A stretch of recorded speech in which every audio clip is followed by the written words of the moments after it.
আজকে একটি এক্সটেনশন নিয়ে কথা বলবো।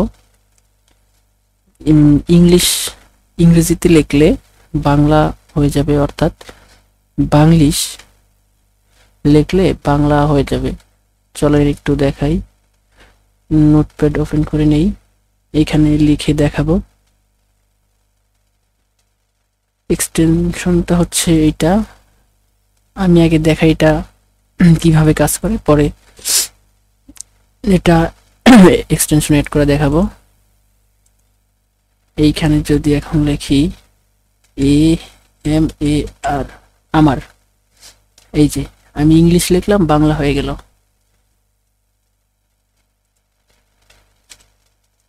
SONAR, সোনার। কম্পিউটারের কিবোর্ডের স্পেস চাপলেই চলে আসবে BANGLA, বাংলা।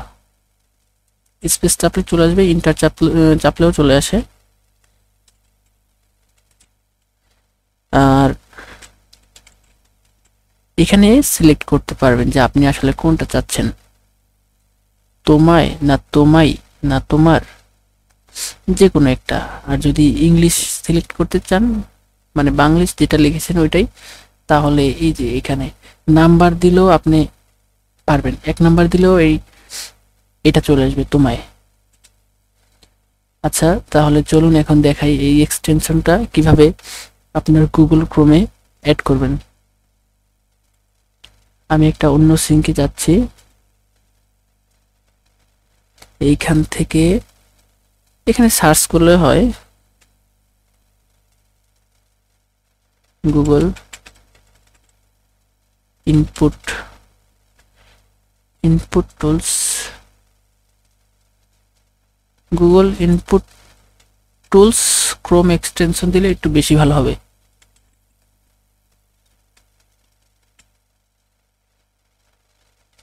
এই ক্রোম এক্সটেনশন, এইখানে ওয়েব স্টোরে ঢুকবো, ক্রোম ওয়েব স্টোর, এই যেটা চলে আসছে, এইটা এক্স্যাক্টলি এইটাই। এখান থেকে অ্যাড টু কার্ট করব, এইখানে অ্যাড এক্সটেনশন, একটু ওয়েট করতে হবে।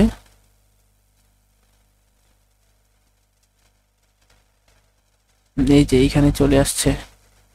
এখন আমি অন্য একটি ট্যাবে গিয়ে এখানে একটা নোটপ্যাড ওপেন করি।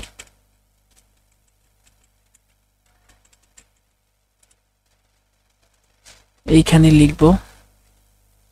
এখন এই এক্সটেনশনটা এখানে আসছে না, এটা এটার ভিতরে আছে। এটাকে পিন করে দিলে উপরে থাকবে অলওয়েজ, এই যে। আচ্ছা, এখন দেখি ট্রাই করে।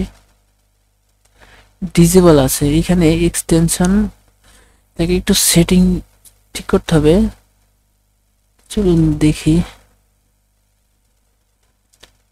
বাংলা, এখানে বাংলা সিলেক্ট করি। সিলেক্ট করলেই আশা করা যায় হয়ে যাবে। আচ্ছা, দেখি এবার। হলো না, দেখি আবার।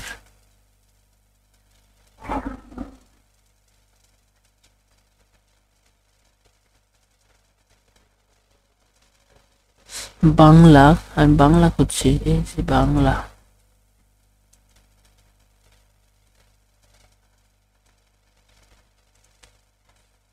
আচ্ছা, এবার মনে হয় আশা করা যায় হবে।